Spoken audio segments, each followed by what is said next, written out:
E agora, no programa Show da Cultura, Momento Família. Meu amigo, minha amiga Rosiane Delgado. Pois é, você que também é flamenguista, tá precisando de uma psicóloga também ou não? Pois é, né? Coisa Sabe tá que feia. essa situação aí tem a ver com o nosso tema. Tem, né? O nosso tema é: você é uma boa mãe ou um bom pai? Será que o Flamengo está precisando de uma mãe ou de um pai para poder organizar tudo isso, resolver a situação? Eu acho que ele tá precisando de jogador mesmo. Aí tá precisando de craque mesmo, que tá faltando. Quer dizer, então, hoje nós vamos falar esse tema: você é uma boa mãe ou você é um bom pai? Isso, Eli, boa tarde. Boa tarde a você, boa tarde para aquelas nossas amigas que ficam acompanhando. Isso, boa tarde a todas as queridas ouvintes. Então, esse é o nosso tema. E que bom você estar de volta. Senti sua falta semana passada. Pois é, estamos aí, estamos no pique da cultura. E olha, deixa eu já de cara já colocar aqui para o ouvinte da Rádio Cultura, para você que é mãe, para você que é pai, para você que está passando nesse momento, ou talvez uma dificuldade, ou então que você esteja encarando essa questão de ser pai, de ser mãe, ou você que de repente vai ser mamãe, né? Uhum. Nós temos muitas aí que estão se preparando para ser mamãe. Você quer participar, quer tirar uma dúvida, quer perguntar algo para a Rosiane, que é psicóloga? Você pode ligar aqui no 3026 8020, você pode participar pelo telefone, ou você pode mandar sua mensagem através do WhatsApp da Rádio Cultura, o 98278200. Tá, como é que nós começamos esse bate-papo? Como é que se avalia hoje se somos bom pai, se somos boa mãe? Como é que podemos avaliar isso? Bom, a gente pode entender que existem algumas distorções nessa condição do ser bom pai ou ser boa mãe. Então, alguns pais, né, eles acham que o que significa ser bom, em termos de educação, é fazer tudo pela criança ali. É estar sempre à disposição para atender tudo que a criança pede ou que eles acham que ela está precisando. Então, essa condição de prontidão que muitos pais acham que é necessária é uma distorção. Na verdade, isso não necessariamente vai qualificá-lo enquanto um bom, né, a condição de papel, a gente está falando de papel, né, um bom pai e uma boa mãe. Porque, fazer todos os gostos, você quer dizer? Isso, fazer tudo que a criança pede, né, porque vai interferir no desenvolvimento da autonomia dessa criança, que de algum modo, vai estar abafado. E ela vai também vai sentir dificuldade de poder fazer esse afastamento, que à medida que ela vai crescendo é necessário fazer. Ela se sentir confiante para poder estar fazendo as suas coisas, né? Então, essa condição de superproteção, a gente pode pensar que ela também ela tende a estar ligada a um sentimento de culpa. Mas isso tem, por exemplo, uma faixa de idade, a partir daquela faixa de idade, ou até aquela faixa de idade, você ainda pode, de repente, fazer concessões ou não? Não. A única coisa que você pode atender em termos de necessidade integral é quando ele é muito bebezinho. Certo. Você vai, na verdade, atender a necessidade fisiológicas e de afeto, que é aquela coisa de estar no aconchego, dos cuidados. De dar o colinho. Isso, mas já desde pequena é importante já começar a pontuar para a criança, não pode fazer tudo. Quer dizer, então, que aquele ditado que o povo costuma colocar, que é desde pequeno que se torce o pepino, encaixa aqui? Eu acho que encaixa, viu? É mesmo? Porque como é que você vai começar? Você tinha todo um sistema de interação, de relação com a criança, aí ela cresce, aí você vai mudar de repente? É difícil, né? Tá. E aí você já desde pequeno você começa a colocar certos pontos. E como é que você começa a pontuar isso, por exemplo, uma criança aí, 3, 4 anos, como é que você já começa a pontuar isso? Sim, na hora que a gente vai pensar essa condição da superproteção, a gente pode entender que ela está muito ligada a um sentimento de compensação desses pais em relação a um sentimento de culpa. Então, algum episódio, de repente, aconteceu no passado, em que, às vezes, eles não deram importância, a criança, às vezes, estava doentinha, às vezes não levaram de imediato no hospital ou ao médico para ver o que é, aí a coisa teve uma complicação maior, ou algum outro episódio que, de algum modo, a criança se machucou e eles sentiram aquela preocupação, vamos dizer assim, né? Lei da compensação? Isso, aí ele tem esse sentimento de culpa, ainda quer proteger tudo. Então, às vezes, a criança não pode botar o pé no chão, isso mesmo dentro de casa, né? Certo. Não pode ter liberdade para brincar, tem sempre ali o pai e a mãe muito junto e sempre cuidando. A criança não pode se movimentar muito, porque eles ficam em cima, com medo dela cair. E elas vão crescendo com essa sensação de que, na verdade, eles precisam sempre dos pais para poder estar cuidando. Sensação de dependência. De dependência muito grande. Mas nós temos uma diferença nessa questão aí. Por exemplo, aí eu vou colocar as duas gerações. Por exemplo, a minha geração. Na minha época, por exemplo, não era muito essa questão de morar em apartamento, não tinha essa questão de internet, videogames. Então, a criança ela crescia mais soltando papagaio ou pipa, né, como diz, aqui é pipa. Soltando pipa, jogando bola, jogando peão, criava mais no vamos ver. Tinha aquelas que moravam no sítio, que às vezes tinha que andar quilômetros para chegar até a escola. Sim. Muitas vezes ia fazer alguns afazeres no sítio, então cresceu de uma maneira diferente. Hoje a criança, por exemplo, ela é criada dentro de um apartamento, por exemplo, estou citando exemplo, dentro de um apartamento, cercada por televisão, cercada por videogames, cercada por outras coisas, como você está bem colocando, e tem toda uma redoma em volta dessa criança. Até que ponto isso é benéfico ou ruim em termos de gerações? Porque na minha geração eu me lembro que, do jeito que meu pai me olhava, eu já sabia que ele não tinha gostado daquilo que eu fiz. Eu falei, hoje a coisa não vai ficar legal. Você está falando, na verdade, duas coisas, né? A coisa da liberdade, que é bem positivo, né? A criança poder ela se desenvolver, assim, tendo esse tipo de estimulação, que é a estimulação de contato com a terra, contato com as pessoas, com brincadeiras que ela pode fazer em ar livre, com segurança, é claro. E a outra questão é da questão da autoridade dos pais em relação à criança, que foi mudando também, né? Então, são coisas diferentes. E o mais sério é que, muitas vezes, esses filhos que são muito super protegidos, eles vão crescendo e os pais, na verdade, eles vão direcionando toda a vida deles para o cuidado intenso daquele filho. E à medida que eles vão crescendo, a criança vai sentindo naturalmente uma necessidade de autoafirmação, de querer fazer sozinha, de aprender. Eu conheço o caso de uma família em que a mãe uma mulher que não precisava trabalhar, né? E ela tinha duas filhas pequenas, uma de 7 e uma de 4. A de 7, eu não sabia amarrar o cadastro e não se sentia motivada, porque a mãe não, vou te arrumar para ir para a escola, e até o cadastro a mãe arrumava, não estimulava a criança aprender a amarrar o cadastro, que isso é super importante, que vai trabalhar a motricidade fina, né? No momento que a criança tenta e consegue aprender a mexer com o cadastro do sapato dela, né? E a criança ficava numa condição muito passiva. Já de 4 aninhos, a mãe queria arrumar as coisas para ela. Não, eu faço sozinha. Então a filhinha de 4 vai educando a mãe, né? Tá vendo como é que é o negócio? Não vem com esse negócio de proteção, não, que aqui quem resolve sou eu. Deixa aqui que eu faço. Cria uma dependência negativa, né? Agora, tem um fator aí que, olha, é realmente terrível para você poder controlar, mas os avós, muitas vezes, estragam. A superproteção do vovô e da vovó, muitas vezes acabam atrapalhando ao invés de ajudar, né? É verdade, porque aí um outro significado que muita gente tem em termos de distorção da noção do bem, além do fazer tudo, que normalmente os avós fazem, eles também dão tudo, que é outro problema. Você dar tudo não é sinônimo de ser um bom pai e uma boa mãe, pelo contrário. É importante que você ensine a que eles deem valor, que eles veem significado em tudo aquilo que eles têm, que eles ganham.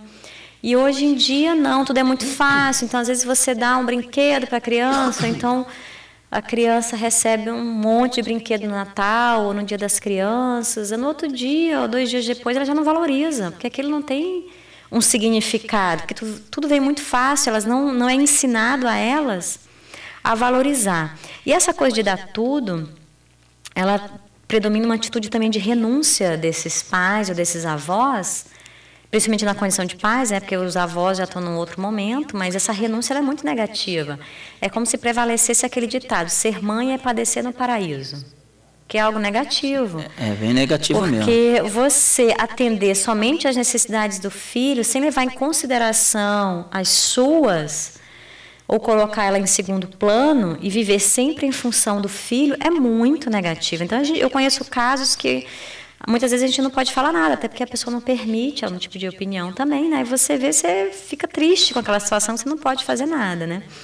E isso costuma também alimentar um sentimento de culpa. Porque a pessoa acaba, ou, na verdade, ela abandona a si próprio em função de estar sempre ao lado da criança. Então, essa renúncia crônica, com o tempo, ela tende a levar uma insatisfação e uma frustração, porque gera também uma expectativa de que aquele filho, no futuro, ele vai cuidar de mim, ele vai ter gratidão. Só que a gente não sabe, gente, o do futuro. Pode ser que sim, pode ser que não. Às vezes até o filho ele é super grato, mas vai que ele morre. Pois é. De você. Então, são coisas que não estão no controle.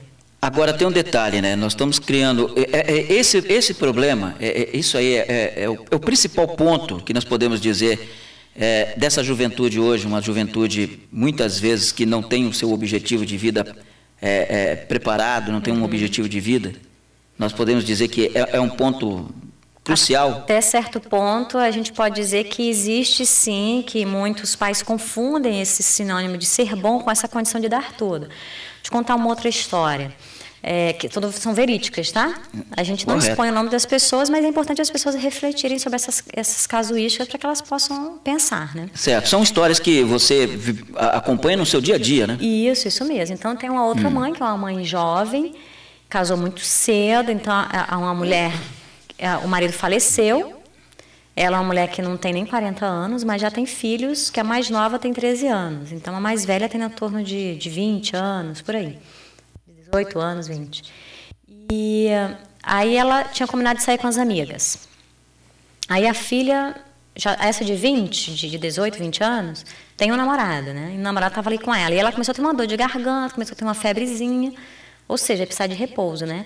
Aí essa mãe deixou de sair com as amigas. Ai, gente, eu não vou sair porque... olha a carinha dela, ela não está bem. A filha de 18 anos. Então, você vê que se encaixa perfeitamente nesse significado aqui. Da condição da pessoa abrir mão dela totalmente. Agora, você pensa, a garota tem até namorado. Então, o que impede da mãe sair um pouco com as amigas porque a filha está com a febre?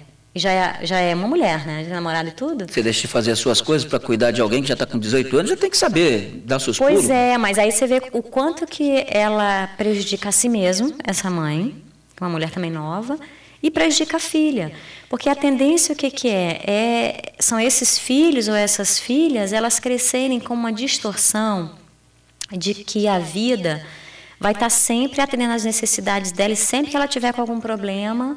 algo vai socorrer, ela não vai precisar tomar uma atitude, porque alguém vai tomar por ela. Então, é uma coisa muito séria. Então, ela vai ter uma expectativa perante a vida que não corresponde à realidade, mas é a referência que ela está aprendendo dentro de casa.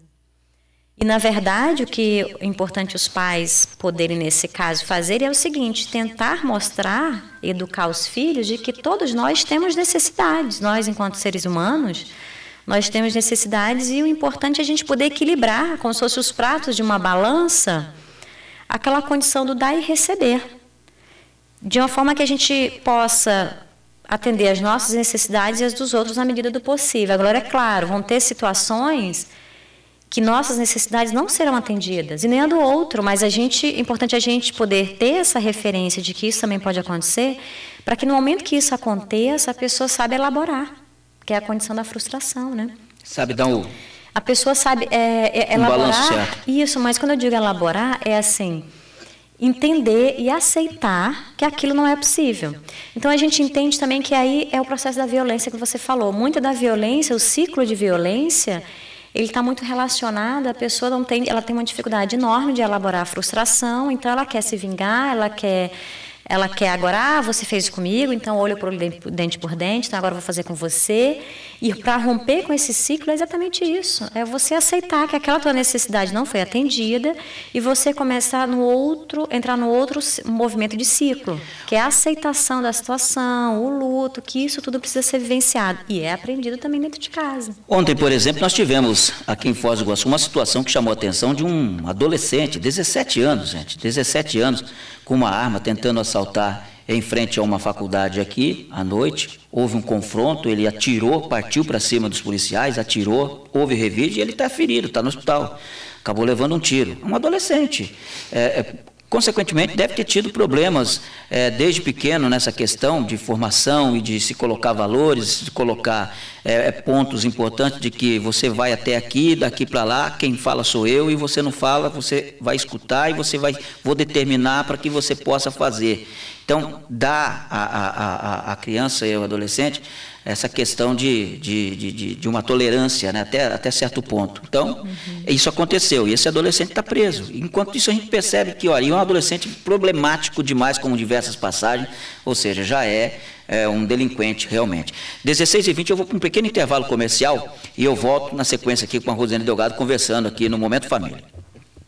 A cultura é um show de alegria. Aqui com a psicóloga Rosiane Delgado, e nós falamos a respeito desse problema, e ela falava aqui, contando a história dessa jovem de 18 anos, que a mãe deixou de ir fazer os seus afazeres, passear, para ficar tomando conta da filha, que tem namorado e tudo, né, que é algo que não tem cabimento, não tem lógica. Agora, nesse momento é que a gente percebe o porquê que nós estamos tendo tantos problemas com os nossos jovens, com os nossos adolescentes, cada vez mais despreparados para uma vida em si, não é não? É, isso mesmo, Eli. E é muito triste, porque a gente, de algum modo, se sente também com as mãos atadas, porque se a pessoa não pede ajuda, se a pessoa não busca sair desse ciclo de dependências mútuas, não é nem interdependência, é dependência mesmo. Então, esse ciclo ele é meio que autofágico, porque a tendência dele ele começar depois ruir, porque o problema ele está se instalando, né?